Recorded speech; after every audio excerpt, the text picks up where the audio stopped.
Emma was looking forward to her weekend alone in the woods. The cabin was old, but it had a rustic charm.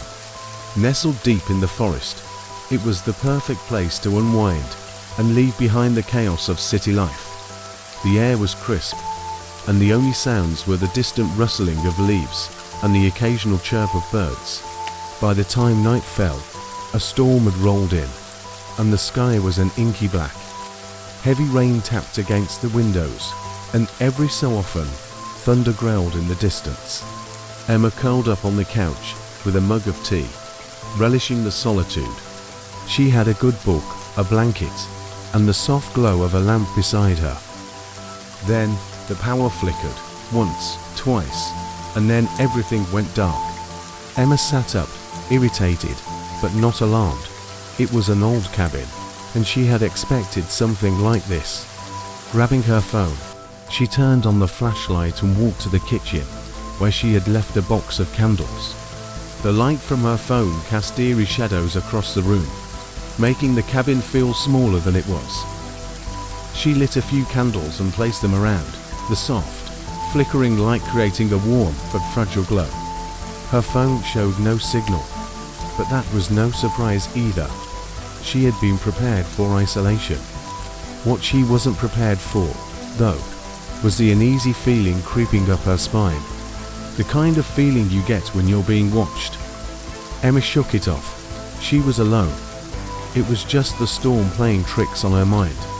She returned to the couch, hoping the power would come back soon. Minutes passed, and she heard a thud. It wasn't from the storm. It was something else. Something inside the cabin. Her heart raced, and she stood up slowly, turning the phone's flashlight back on. She aimed the light toward the hallway that led to the back room, her pulse quickening. There was nothing but darkness at the end of the narrow hallway. She swallowed hard, her hand trembling slightly as she took a cautious step forward. "Hello." Her voice echoed through the cabin. No response. The rain battered harder against the windows as the wind began to howl outside. The temperature in the room felt like it had dropped. Emma could see her breath. She took a few steps toward the hallway, the beam of her flashlight revealing every creak and crack in the floorboards. The sound came again. This time it was closer, a soft, deliberate shuffle. Someone or something was inside with her. She wanted to run, but her feet were glued to the ground. She strained her ears, and then, as if on cue, the light from her phone flickered. The battery was low, draining faster than it should have. A thump came from behind her. Emma spun around, the flashlight sputtering before finally cutting out. Darkness swallowed her whole. She was frozen in place, her heart pounding in her chest. And then, through the heavy silence, she heard it. Breathing, slow, shallow, close. She wasn't alone. The tiny hairs on the back of her neck stood on end. The breathing got louder, now just inches from her ear. "Light is out," a voice whispered, its breath icy against her skin. Emma screamed and stumbled backward, crashing into a table. She scrambled to relight one of the candles, but her fingers were shaking too much. The matchbox fell to the floor. A sharp metallic sound echoed footsteps. No, claws dragging across the wooden floorboards. Frantically, she crawled toward the door, her mind racing for a plan, for any way out.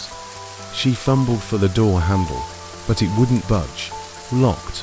She hadn't locked it. The breathing behind her grew louder, a rasping noise that filled her ears. Suddenly, a faint glow flickered to life behind her.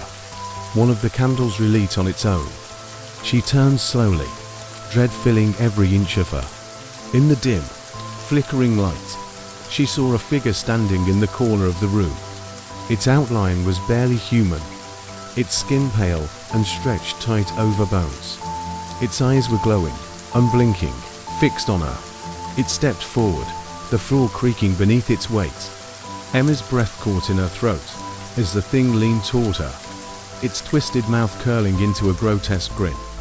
The light went out again, and this time, so did Emma's world.